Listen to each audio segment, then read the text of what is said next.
Let's talk more about this coronavirus vaccine. Right now, I want to give everyone an update on where we stand about the pandemic in the United States. Now, this is all according to the Johns Hopkins University coronavirus tracker. Less than, just under 10 million positive cases of coronavirus in the United States right now, and the death count has risen to roughly 238,000 deaths. So I want to talk about this more right now with Dr. Anand Swaminathan. He's an emergency medicine physician in New Jersey. Doctor, I want to ask you first about this news, this positive news and hopes about the coronavirus vaccine said to be 90% effective. How optimistic should we be around this news? And when do you think we might be able to see a vaccine given more broadly to Americans? I think we should be cautiously optimistic. I think there's a lot of caveats we have to work out here. We keep hearing this number, 90%, 90%. And let's break that down a little bit. First of all, none of us have seen the data. And the medical community needs to see that data, review that data, and see if it's substantial and if it's legitimate. 90% is a high mark to reach. So there's a little bit of skepticism with that number. But the 90% efficacy is about preventing symptomatic infections. It's not about preventing infections. And we have to remember there's a lot of asymptomatic transmission of this disease. So yeah, I am optimistic, but I think we also have to understand the limitations that we're seeing with this vaccine. 90% symptomatic reduction is great. Asymptomatic people can still transmit to each other. We don't know how long that immunity is going to last. The vaccine needs to be refrigerated down to, not refrigerated, frozen almost, down to -90 Celsius.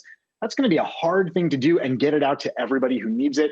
And we're only talking about 50 million vaccines ready by the end of the year. 50 million sounds like a big number, but it's not nearly enough if we want to reach herd immunity. So even if we reach 90%, even if the science is good, the numbers are real, we're not going to have enough vaccine to get to everybody. So I think we have to be optimistic that the vaccine data is moving in the right direction. We're getting more breakthroughs, which is good.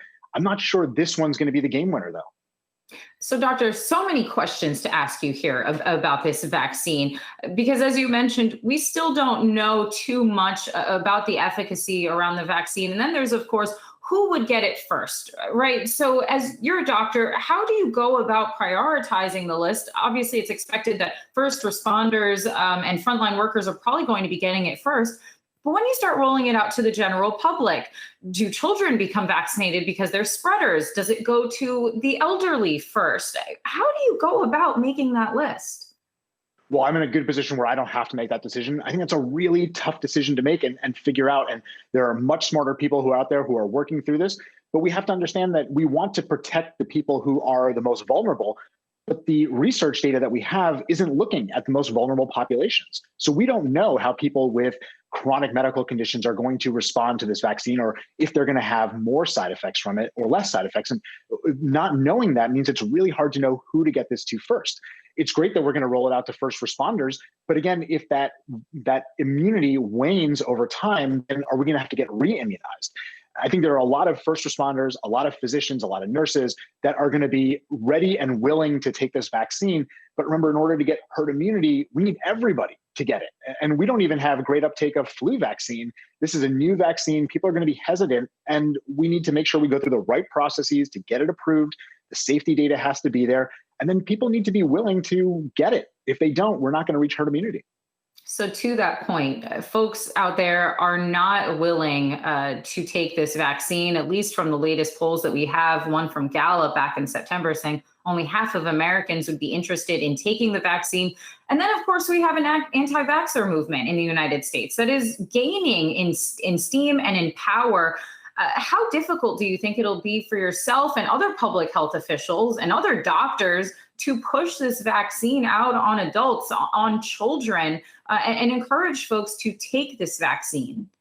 It's going to be a huge problem, I think. There is no science behind the anti-vax movement. The science that was there, that was put out, has all been debunked. It just doesn't exist. Now, this particular vaccine is new, and we need to see that safety data. And I think once we have that safety data and it's rolled out, we're going to have to set an example. As those first line providers, we're going to have to set the example and say, we took this, we believe the data that it's safe. If that data is there and it is safe, we need to take it and show people that this is the best way for us to reach a place where we can actually go back to how things used to be. So a little this is going to be us setting an example, and the group that gets it first setting an example and saying, we're not having the side effects, we believe the science, and we need to do this to help each other out. All right, Dr. Anand Swaminathan, emergency medicine physician in New Jersey. Thank you so much for joining us. Thank you.